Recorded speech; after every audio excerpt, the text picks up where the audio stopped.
Welcome to ACT.tv's coverage of Netroots Nation 2019. I'm Julianna Forlano here at the Convention Center in Philadelphia, Pennsylvania. I am with David Bennion from the Free Migration Project. Let's break down, what does Abolish ICE actually mean? Well, to Free Migration Project, we believe that Abolish ICE doesn't mean replace or even defund ICE. We want to get rid of it entirely and not make a kinder, gentler version of it. But abolish ICE really means abolish deportation. So no immigration detention, no deportation at all. And when you get to that point, what you're really talking about is open borders. And so a lot of politicians and advocates will say, well, we're not for open borders, but we are for this more incremental reform. Well, we are actually for open borders. And we believe that you can either have immigration detention or you can have open borders, but you really can't have anything in between. I think so many right-wing talking points will come up even when people hear the word open borders. Does that mean take down everything and let everyone in or out as they choose? Yes, it does, but it's not as revolutionary as I think that it may seem at first, or as people on the right might want to convince us that it is. Because right now we have open borders inside the United States. I can go from New Jersey to Pennsylvania to New York relatively freely, but that doesn't mean that those jurisdictions don't exist, that they don't have their own systems of self-government, and that law enforcement isn't free to go from one place to another to enforce the law. All of those systems would remain intact. It's similar also in Europe. You can travel relatively freely within Europe from country to country. Why don't we expand that internationally and stop putting people in prison based on nothing more than the country that they were born in?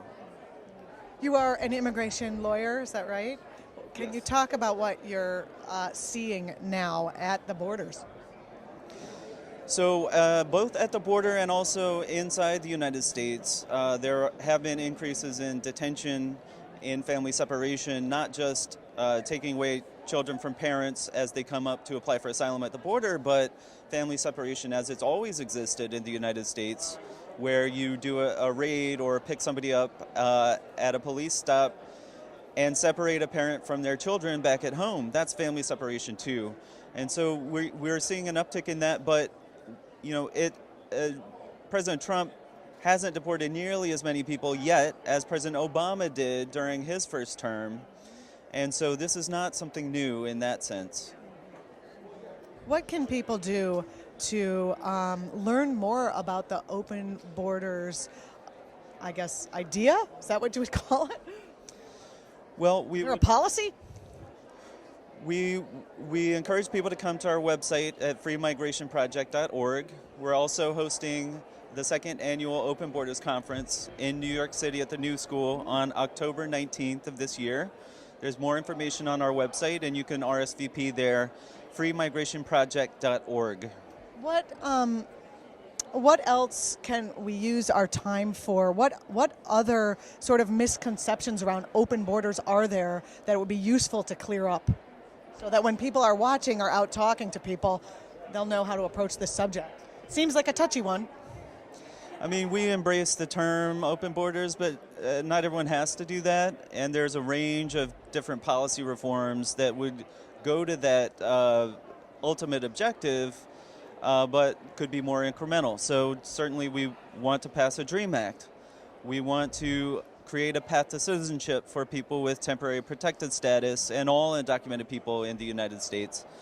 And so these are relatively mainstream policy proposals on the left that we support, but we just don't think that they alone go far enough. Because what happens after you pass an amnesty? In another 10 years, you have 10 million new undocumented immigrants, and what do you do then? Yeah, what do you do then? You hope that Trump doesn't get elected 10 years from now and just be horrible.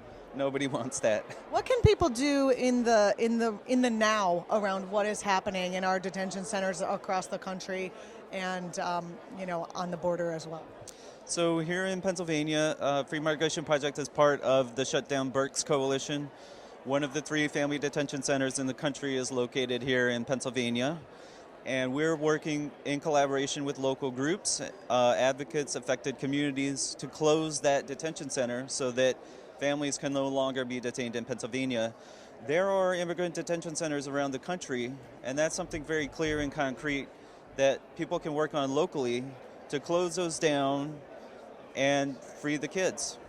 And by free the kids, we mean reunite them with their family as best we can. How are we going to do that given the fact that Trump didn't take anyone's name? He doesn't know where people are, is my understanding. He doesn't know where their families are. He doesn't know who some of the kids are.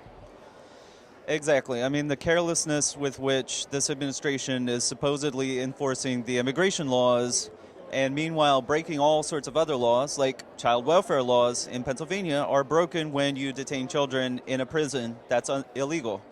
So we don't talk about enforcing those laws, and it's indicative of this administration and, to be honest, the last administration's approach to immigration policy. But when we say close the camps, what are we saying about? You can't just say, okay, everybody out, run free, you're released into the wild. What would it look like if we got them to say, you're right, we're closing them today? What would the next steps be to get these kids into humane situations, or families too?